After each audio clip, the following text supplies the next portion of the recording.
So one awesome study. Keiko and colleagues did this in 2003 in Sweden, and they showed that when patients with heroin addiction received buprenorphine for 1 year with counseling and therapy, 75% remained in treatment, and 100% of those patients were still alive after 1 year. But the patients in that study who did a 6-day buprenorphine taper, and then they continued on placebo, at the end of 1 year, 0% were still in treatment, and actually 20% had died, presumably of an overdose. The second study I really want to bring up, Ling and colleagues performed this big study in 2009 across multiple sites in the US. And they compared patients with opioid addiction tapering off Suboxone over 1 week versus just 4 weeks. And guess what? There really wasn't a difference in opioid abstinence at 1 month and 3-month follow-up.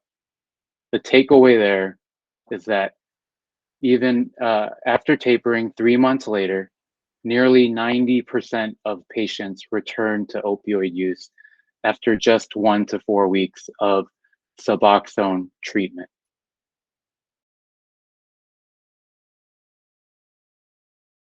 There were actually some bigger studies looking at population level data, looking at Medicaid claims. This is for like millions of patients. Patients on buprenorphine for 15 to 18 months compared to patients on buprenorphine for 6 to 9 months had significantly lower odds of visiting the emergency room, getting hospitalized, filling opioid pain prescriptions, and overdosing.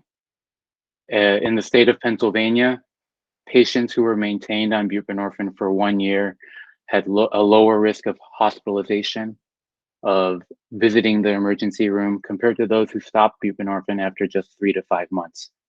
So the bottom line here is that on average, longer periods of buprenorphine or Suboxone treatment lead to better outcomes. And